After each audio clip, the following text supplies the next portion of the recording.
Within the minds of Moscow's ruling class, Ukraine was kin, a shard of Soviet glass. They shared parades, old films, remembered songs, a border crossed by stories, roads and wrongs.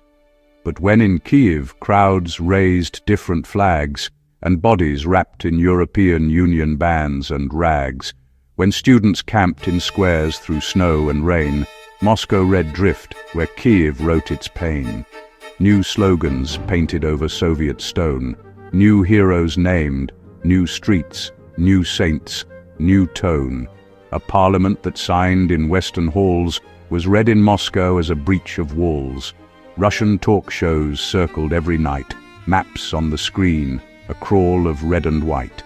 Guests pointed to the west and said, "Encroach," then paired the word Maidan with Nazi reproach. Crimea's ports were shown in timeless frames, fleet silhouettes, old medals, saints and names. A vote was staged, the tricolour was raised, while anchors spoke of order being praised.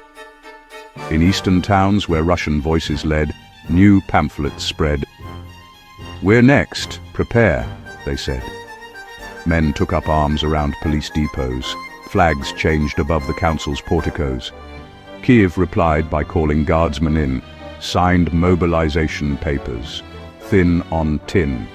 Volunteers queued for rifles in the cold. Old stocks of uniforms were quickly sold. On Russian screens, grainy apartment fires, old footage spliced with present tense desires, were looped until the years became a blur. This is what happens when they follow her. In village schools across the Dnipro plain, textbooks were changed to tell a different chain. Lessons on famine, purges, secret lists turned history into clenched and quiet fists.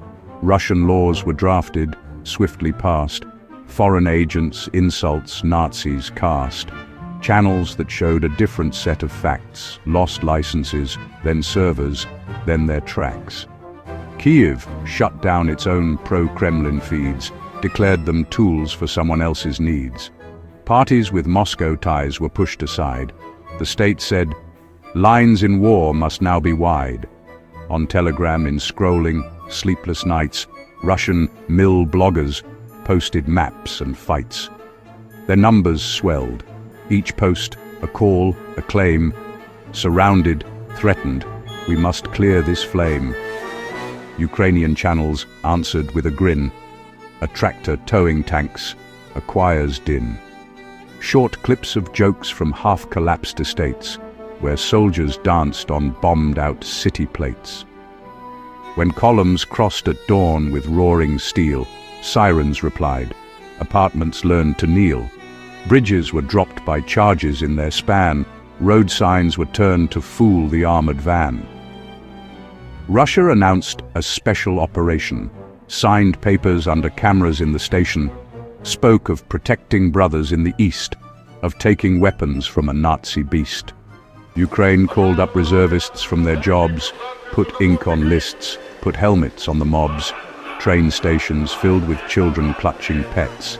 Men stayed, waved back, and settled unpaid debts. In Moscow squares, small placards raised alone were taken, folded, silenced near the stone.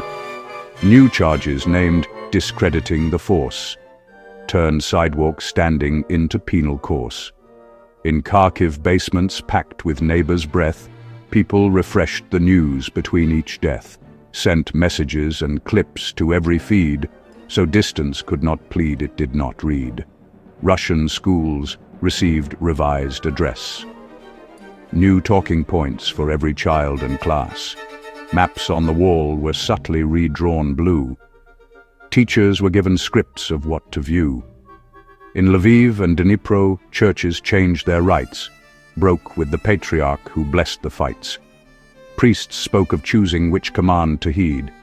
Congregants argued what allegiance meant indeed. Sanctions approached from countries further west. Banks cut from wires, reserves put to test. The Russian news named all of this a siege. The foreign press called it a moral league. Supply lists crossed the border in reverse.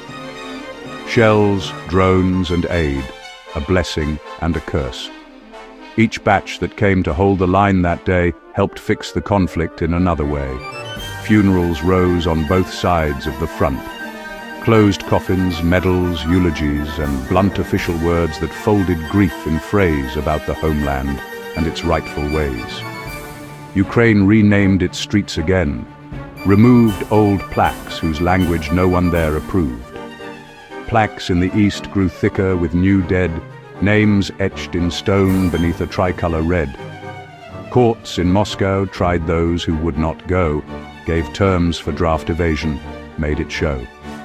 Courts in Ukraine tried men who'd helped the foe, in basements where the light was thin and low. Step after step, each measure met its twin. A ban, a law, a story, loss, a win. Two nations, once with tangled roots and bread, learned separate prayers for counting up their dead. For children born beneath these falling roofs, the words they learn are built from partial proofs. Each bedtime tale must choose which ghosts to keep, which dates to highlight, which to let grow deep. So hatred, given uniforms and oaths, begins to occupy the heart of both. The mirror thickens into armored glass. Hands press on either side and cannot pass. Not demon seed, but mortal cause and mind. Two nations moved by likeness, half made blind. The mask of otherness no angel cast. They forged it both from fears returning past. For stories branched like rivers from one source, yet both were driven by a common force. Where threat makes law and grievance fashions throne, and man becomes the myth his heart has known. So mark the truth that shames both sword and throne. The enemy is wrought, not bred nor known. And what was shaped through anguish can relent, for will may break the world it once unbent.